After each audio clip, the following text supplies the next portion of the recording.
Welcome, everybody. And thank you for joining. My name is Avery Newton, and I'm going to present a quick Spark session on signaling versus human capital and how these two theories of education might be rethought. For those unfamiliar with these terms, I'm going to start with some quick definitions. Please keep in mind that these issues and theories are highly complex and comprise decades of scholarship. So this Spark session is meant only as an informational overview to spark, if you will, your interest.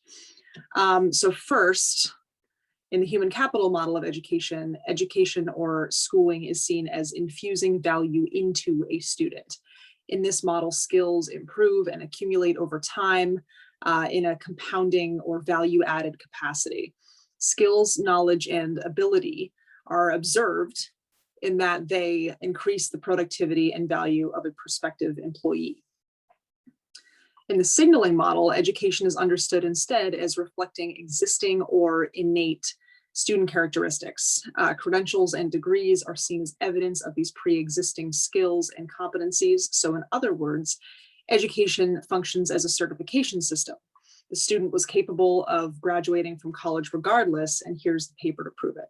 So here, skills, knowledge, and ability are unobserved because one's education level is what counts, serving as a signal of their assumed ability.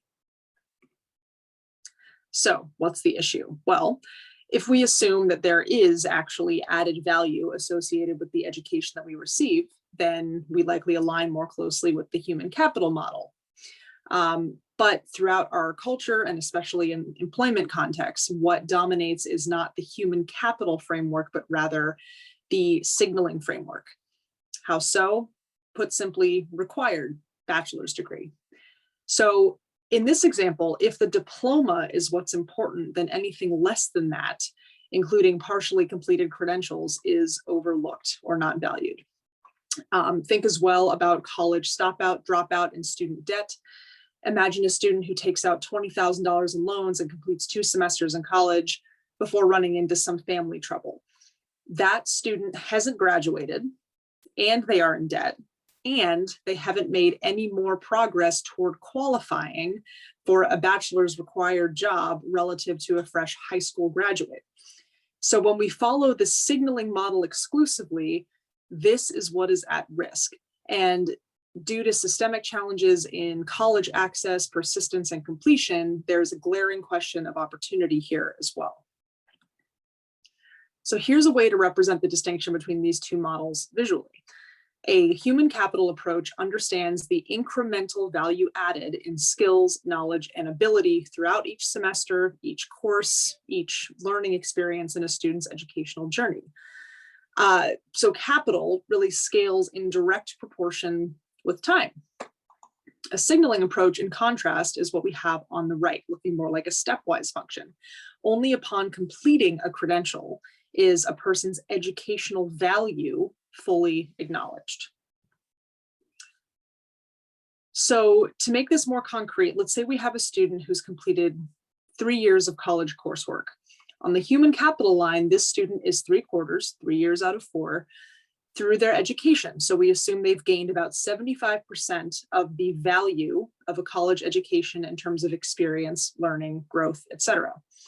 On the chart on the right, the student is still hanging out on that horizontal graduated from high school line, and they're also 75% of the way along that line between high school and college, but they need to actually complete their degree in order to, quote unquote, bump up to the next level and gain the signal of, by the way, I finished college.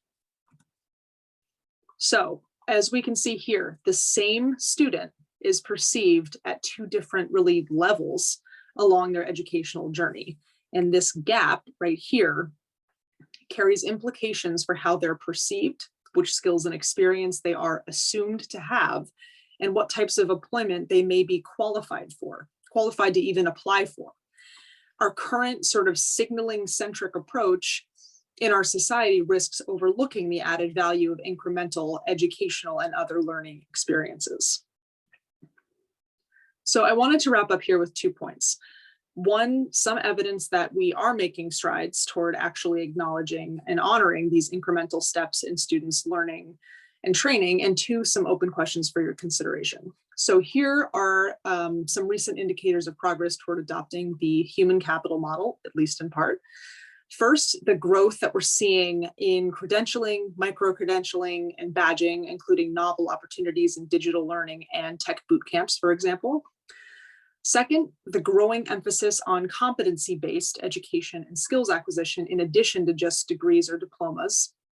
And then third, a recent article out of Texas, relatively recent, this was supposed to be presented last year, indicates that in the labor market, yes, even some college tends to pay off. A piece by Paul Fain, F-A-I-N, if you want to go search for it, it can be found on Inside Higher Ed, which links to the original study. And the takeaway is, quote, students who attended college but didn't earn a credential were more likely to hold a job and earned more than their peers who stopped at high school, new research finds.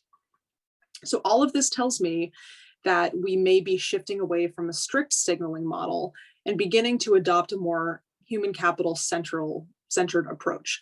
So while human capital theory may not always be the best or most appropriate approach, when it comes to issues of interrupted education, stop out, drop out, et cetera, it is encouraging to see instances where employers and others are honoring the value add of incremental education and training. And then finally, some open questions for you to consider. So first, is the human capital model really better or more fair or more equitable than signaling? And related, are these theories distinct, or is there an opportunity for maybe some overlap to draw from parts of each?